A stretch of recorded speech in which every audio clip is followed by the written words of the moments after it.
Hello, watchers and listeners, and welcome to another author interview plunge. Today's guest is Buckminster Fuller file, Patricia Ravasio. Patricia is the author of The Girl from Spaceship Earth, and you can see that right behind her on the shelf. The true story of the practical utopian ideas and lost wisdom of American visionary and realist R. Buckminster Fuller. Patricia's book speaks to humanity's ability to be something better. Her message is, we need to understand our potential as a species. What she's learning is how to save the planet and sanity at the same time. In addition, Patricia is a former award-winning radio journalist, advertising copywriter, and community activist. She was named Citizen of the Year by Corte Madera, California, for her volunteer work in parks and beautification. Here's an excerpt from Patricia's Saving the World is Women's Work. Bucky explained that if women were in charge, the world would become free of the need to labor for a daily energy supply, since clean, renewable energy would be a reality. We have known for some time that freeing ourselves of our dependence on fossil fuels is the pivotal challenge of the 21st century. To get there, women, and those who think like women, must insist that our government begin to actually represent the will of the people, which is not currently the case. Nearly 70% of Americans want action on climate change. Over 80% want serious gun control. Over 80% want innocent child immigrants of DACA protected. Yet none of these actions are coming anytime soon, and nor will they unless and until women step up and speak out. And today is one woman's chance. Please welcome Patricia Ravasio. That was beautifully written. Oh, that last part. Well, yeah, that was mine. But no, earlier on, you did a beautiful job. Thank you for such a lovely introduction. Flattery will get you everywhere, and with 5 1/4, it'll also get you a coffee at Starbucks. Would love to have coffee with you. That'd be great. Well, we'll figure a way to do that. Patricia, thanks for taking part in this, and I also am a fan of Buckminster Fuller, but I'm not a woman, so I don't know if that qualifies me for anything. Anyway, let's get started. Oh, yes, Okay. yes, yes. It's not just women. It's just focusing on more of a feminine paradigm in terms of a feminine role of governance. In the feminine world, governance equals nurturance. So those two things are just a different focus. Men can join too. The men who went on the Women's March, I went on the Women's March, my husband did not come. The men that went on the Women's March were the coolest men of all. They know how to get behind the right ideas. Okay. Let me get into the questions. Okay. You met Buckminster Fuller in 1982, a year before his passing, and he obviously made quite an impression. What's it like meeting an American icon? Well, I had already met him once before in 1969 at his World Game in Carbondale. My dad took up the whole family there on a trip because my mother wouldn't let him take us to Woodstock. 1969 was the summer of Woodstock, and we landed on the moon. And my dad took me to Buckminster Fuller's World Game, where he looked right at me and said, I'm really glad to see some young people here because it's women like you who will grow up to save the world. Our world is in a precarious state and it's not getting any better. And you young people are going to have to save it. And it felt like a big, cross was put on my shoulders. But then, and I thought I was going to live up to his message, and then things went awry. Life went crazy. The story is told in the book. And then I ended up being a reporter in 1982 Chicago, like you said, or I had been a reporter, but I'd had a messy divorce. And so I'd had to leave and go to Chicago, and I got a job as an advertising copywriter. So I doubled my salary and got into this swanky high-rise apartment and was writing advertising copy and feeling super guilty that I'd given up journalism, right? So when I saw that Buckminster Fuller was in town on a newspaper, I thought, you got to get back in there and write and be somebody and live up to your commitment that you were going to make a difference in the world. So I phoned him up, and he met me uh, at the top of the John Hancock building, and he spoke to me in total for, like, I think it was about 12 hours. I got the one-on-one Bucky, because we had the meeting the first day, and then the next morning, I mean, I'm blown away. Like you said, it felt like, as somebody really wonderful, I think Calvin Tompkins said in the New Yorker, discovering Bucky's ideas for the first time is like discovering you have a new engine under the hood of your car. And yeah, so it did blow me away. And then the next morning I get this phone call that Dr. Fuller had forgotten a few things, and could I meet with him again that day? And I had to say no, because I had to work, or else I was going to lose my job. So I met him that evening, and we met at 7 o'clock for dinner at the Conrad Hilton Hotel. God, they're not going to need to read the book. You don't need to read the book. I'm telling you everything. Not really. And then he talked to me till about 2 o'clock in the morning, and he finally agreed to let me say goodnight, because I had to work the next day, on the promise that I didn't have to do anything right then, but I promised that I would sort of watch and wait. And when the world was ready to hear his ideas again, he knew he was going to be rendered invisible. He said we were going into a dark age. So he knew that I was going to be a 50-something woman at some point in time when things were getting out of control, and here we are. And so it was 9/11 that made me wake up and realize that I really had to do something. And the promise that you made was that you would... That I would share his ideas, these ideas that he has about how humans can assure our successful evolution as a species through conscious actions, and really just shifting the way we think about things, and learning to only go along with the truth, to openly disregard and call out specious notions. Specious notions? The word specious means apparently true. Everybody thinks it's true, but it's actually not. You know, one specious notion he would point to is that somehow human beings got to the point where we agreed that we had to earn a living, that we couldn't be like the grass and the sunshine and the animals and the dogs sleeping on my patio and just kind of be. We had to produce, we had to punch a time clock. The Industrial Revolution sort of created this specious notion that human beings, nature's most sophisticated species on the planet, has to accept this drudgery in order to earn the right to have a life. And it's a specious notion. Let's see if I can think of others. That we need fossil fuels to run the world. That if we didn't have fossil fuels, the world would collapse and fall apart. And it's kind of the reverse is true. Okay. He talked a lot about fossil fuels, a lot about the fossil fuel industry. That was his main. So why he called me back that second day was because he had forgotten to talk to me about what was happening with the energy revolution, which was that Jimmy Carter had proposed in 1979 and 1980, a massive transition to clean energy.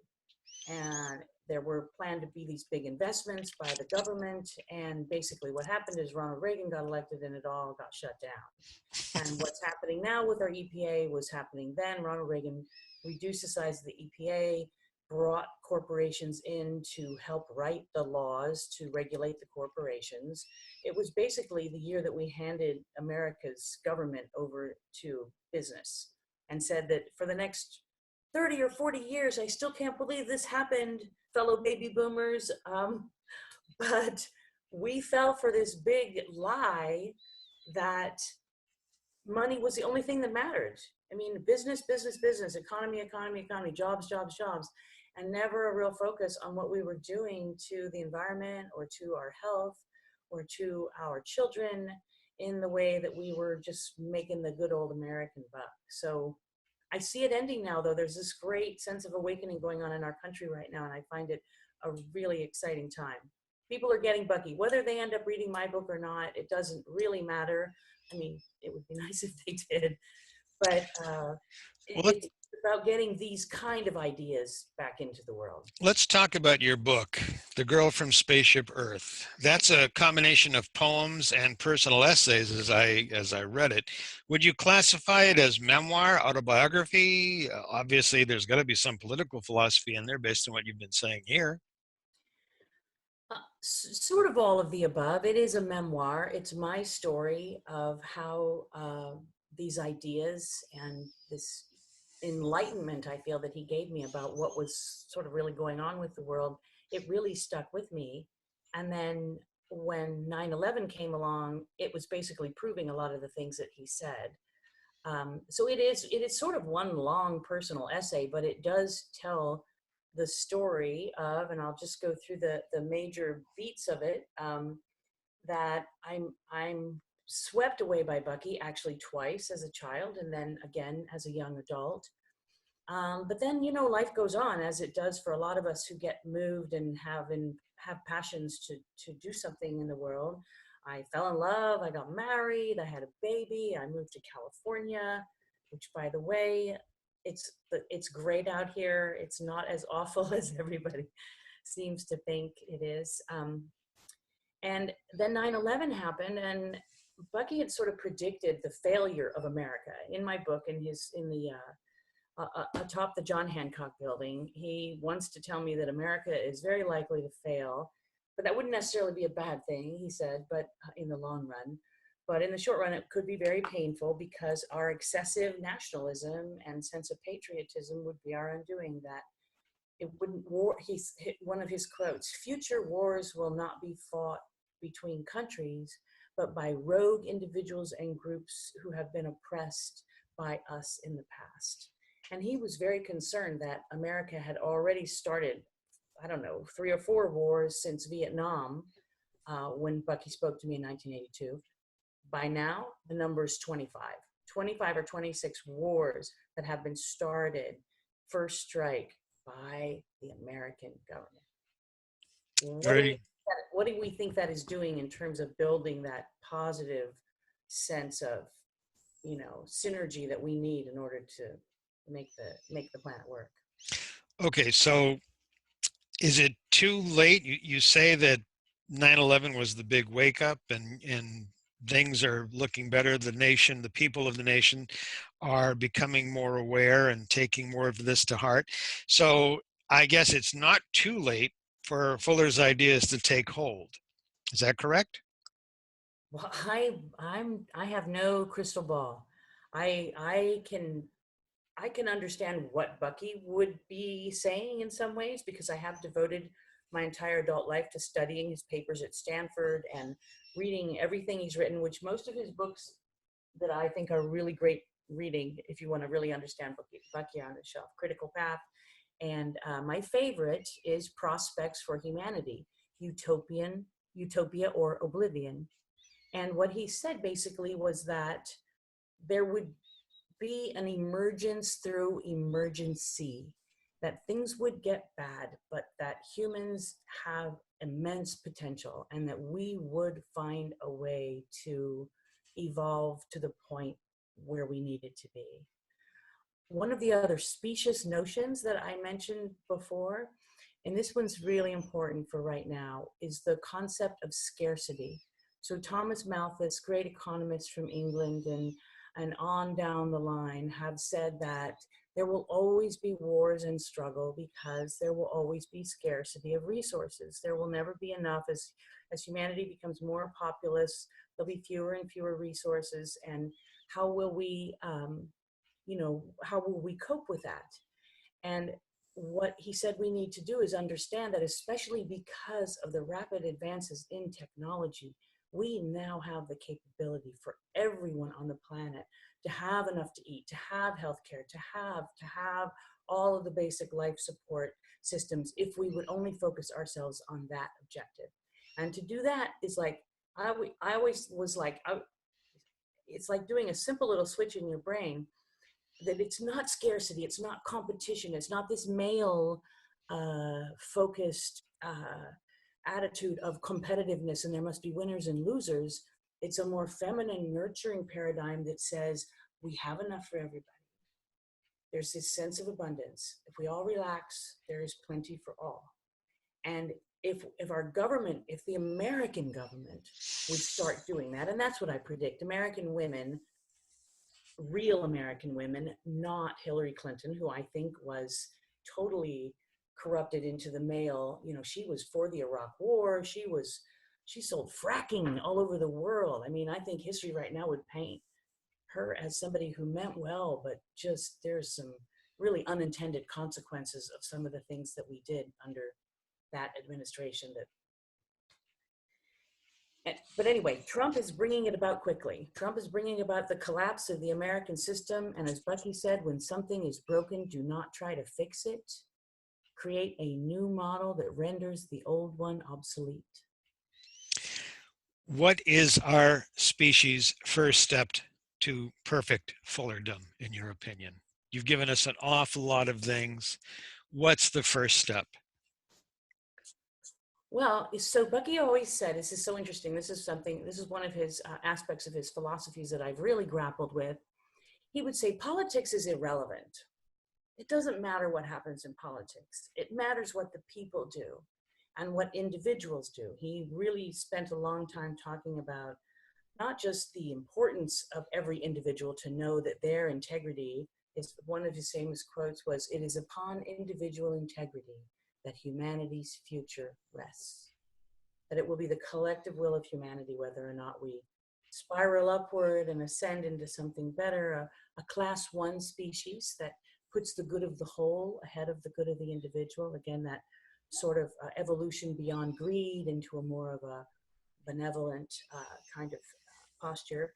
But I think getting pragmatic, it's something big, and it's something like Facebook gets taken over by eminent domain.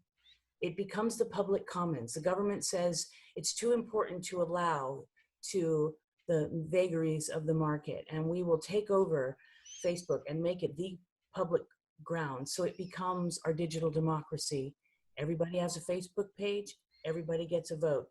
Buckminster Fuller said to me, and I'll never forget, we were walking down the steps of the sky deck of the John Hancock building, and he pointed to his wrist where he has 3 watches. He always wore, well, he had 2 watches, and then he had another one, I think, on the other wrist. He always wore 3 watches, and he said, one day soon, you'll have something on your wrist, and you'll be able to wake up in the morning and look at it, and it'll ask you what your vote is on this.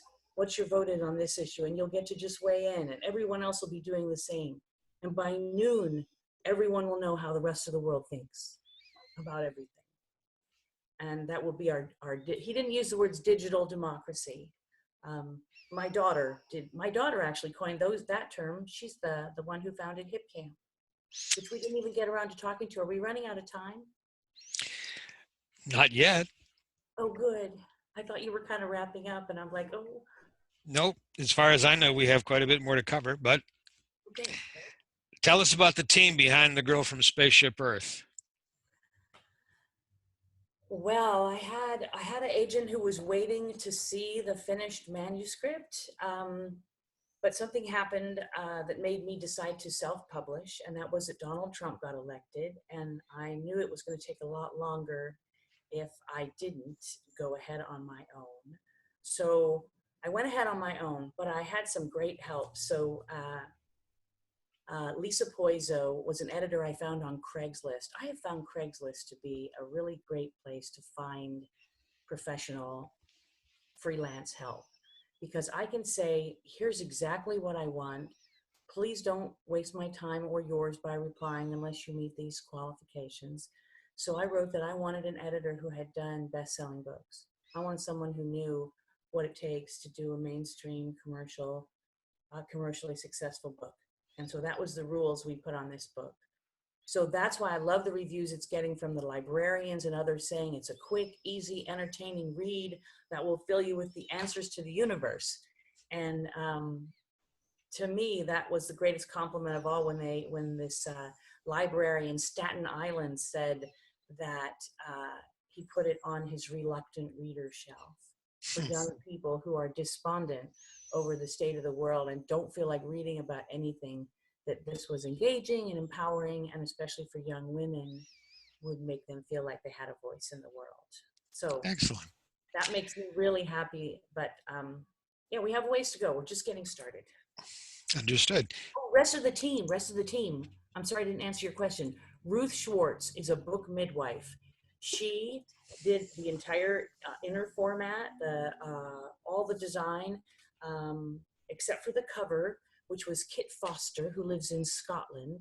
And I was referred to him by my editor, Lisa Poiso. And I think he did a really beautiful cover design.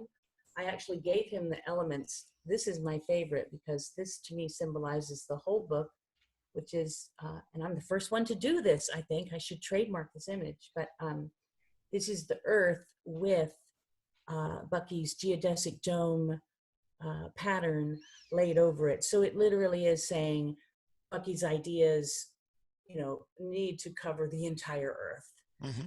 I love the symbolism of that. And then the girl is reaching for those ideas, because sometimes people will say, well, what took you so long to write this book? And I say, well, I didn't understand it. I mean, I knew he had told me a lot, and I knew that it all added up to something more than just those individual things.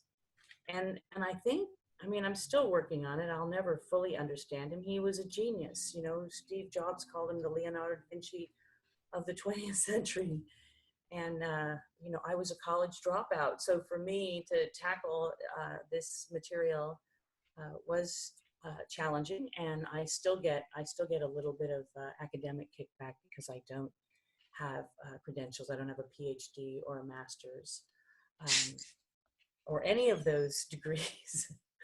So yeah, but it is my personal story, and it is about Bucky. And my hope is that it will reach people who would normally never read about Buckminster Fuller. People who aren't already interested in him. Environmentalist Bill McKibben, he thinks well of your book. He does. He wrote a blurb on the back. He is my hero. And actually, he was the one who kind of inspired the book in a way, because I was at a talk that he gave. I think it was when he first released Oil and Honey, which is his story about how big oil and the bees are at odds for the planet. And I was at a book signing, and I told him, I said, oh, I'm working on a book. And he said, what's it about? And I said, well, it's all about Buckminster Fuller's ideas for today. And he said, I've been waiting for that book. And so I put those words above my computer. I've been waiting for that book. And that really did help me write it. And then when I had the manuscript ready, I wrote to him and I said, you may not remember this, but when I told you about my book, you said, I've been waiting for that book. So here it is. Mm-hmm. He read it on a plane. He was headed overseas, and he read it on a plane.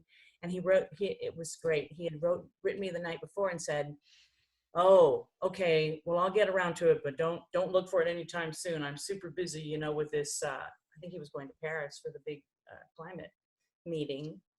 And then the very next morning he said, oh my God, I read your book on the plane. It was great. And yes, I'll write a blurb for the cover. And he wrote one right then and sent it to me. And so that gave me the courage to self-publish. Mm-hmm. Very good. So aside from a deep, abiding love of Buckminster Fuller, what else do you value most in your friends? In my friends? Yeah. Wait, that was a confusing question. So I don't just do Bucky. I have 3 children. I have a husband. I have a life. And I do have friends. Sometimes I'm too outspoken for many of my friends. So my friends tend to change. I think people kind of, sometimes their politics are personal. And I do try now to be more tempered when I'm with friends that I care about. So I'll check myself. She's a secret racist. I better not say anything about Stephon Clark in front of her, or about police, or whatever. So, but what I value in friends, that's a good thing. I guess I value in friends those who know that I need to get away from my work and go relax and have a glass of wine and enjoy each other's company and get some sun. I don't know if you can tell, I'm probably going to turn into a, lizard because I get so much sun. I love the sun. Sun is good. Super What cool. makes what makes you laugh out loud? My husband, he has a very jaundiced way of looking at the world, or very cynical, and he will make jokes that are just so right on target about Trump. He actually says I'm like Donald Trump. He calls me. He does. Isn't that awful? Isn't that terribly insulting? But he'll say that that when I want something, I know how to get it, and I go get it, and I don't listen to anybody's arguments, even if they make total sense. But like you said before, yeah, we're competitive. I'm an Aries, and he's a Taurus, and both those signs have horns, and so we do tend to, we have our arguments, but we've learned how to argue fair, um, and we love each other, and it's really a beautiful thing. Buckminster Fuller said about love, love is progressively exquisite. So that means that the longer you're in it, the better it gets.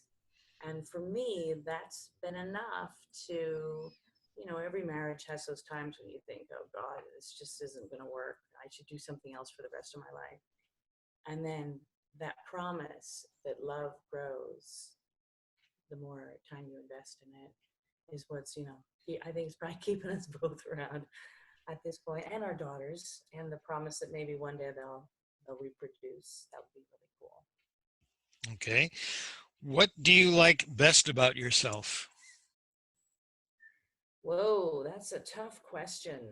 Boy, I feel like I'm on Oprah. Um, what do I like best about myself? I like that I'm keeping on going on. I mean, I'm 60 now, and as I was saying to you before, I think that I'm going to be at this for the rest of my life. And my mother's still like doing it up and living on her own in a second floor apartment about 5 minutes north of here, and she's 94. So I'm just getting started. Yes. I raised my children, and now I'm writing, and I'm really fully engaged in sharing Bucky's ideas with the world. What do you like least about yourself? That's really easy. I'm lazy. I'm lazy. I know I'm supposed to exercise every day. I have to trick myself into moving. I learned when I finally sat down to write. So as the book goes into, I was diagnosed with a couple of mild mental disorders when I was about 50, ADHD and bipolar. The bipolar diagnosis didn't stick. They realized they'd made a mistake, which was really good. Um, but when you mentioned earlier about saving the planet and your sanity, I kind of laughed because I'm not saying I can save everybody's sanity, but it did save mine. It was when the therapist said to me, oh, well, what you've just revealed to me is that your own sense of satisfaction with yourself, your own ability to really like yourself is going to depend on whether or not you live up to this commitment you made, that you'll share these ideas, that you'll write this book. And basically the story is I didn't think I was somebody to write a book because I've been kind of I was a radio reporter. I loved the every 15-minute report. That was life for me. That was great. Sitting down to write a book was a whole different thing. And then what happened to me is I finally sat down to write a book, and I learned how to sit. And I find I'm quite happy sitting. Thank you very much. And there's this inertia thing, right? Mm-hmm. Once you sit, it's easy to keep sitting. So I'm lazy. And it took me too long to do this, but now I'm doing it, and I'm getting over that. And I don't have my kids as an excuse anymore. Being a stay-at-home mom, you can pour all that love and all that energy into your children, and it's a wonderful thing. Unless there's something else you should also be doing that you're neglecting as a result.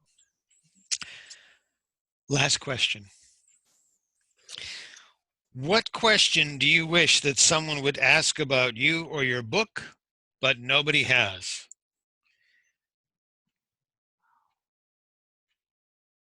Well, I guess most people who ask me about my book are interested in my story, and they're interested in Buckminster Fuller's inventions. But I can't really get many people to wrap their heads around this need to sort of be a trim tab or lean into our own conscious evolution. And that's sort of humanity's challenge, is whether we can lift our consciousness and lift our thinking enough to understand that we really are all, as this fabulous movie, Symbiotic Earth. I just saw it. I don't know if you've seen this movie. It's about how bacteria rules the world, and how at the smallest cellular level, everything we do matters. Everything we do either pushes into us in a good place or into a bad place. And then to speak out. People need to have the courage to speak out. But they don't ask me about any of those things. They want to know about sort of the pragmatic things. And when I meet a Bucky thinker, somebody who has that big thinking and can really get in there and talk about, rising to a species, a level 1 species versus a level 2 species, where we are now. Humans are level 2 species. Seahorses are a level 1 species because they actually put the good of the whole. They will commit murder or suicide to save to save each other. And humans haven't quite gotten to that part yet. You could say that some of the suicide bombers are, like the women who kill after their children are killed. They're basically saying that, it's just not okay. And the children in parkland. So I really am hopeful. I don't know if you can tell, but I'm really optimistic that things are turning a corner in America and in the world. It feels like a very empowering time. And it's not just the solar flares. There's major solar flares. March 29th is a big solar flare day. So. Yep.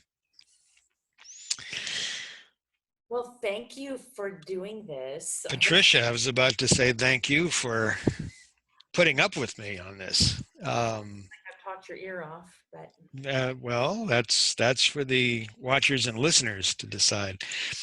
So, The Girl from Spaceship Earth, and it's about your experiences with the great Buckminster Fuller and the promises you made, and your experiences carrying on his mission.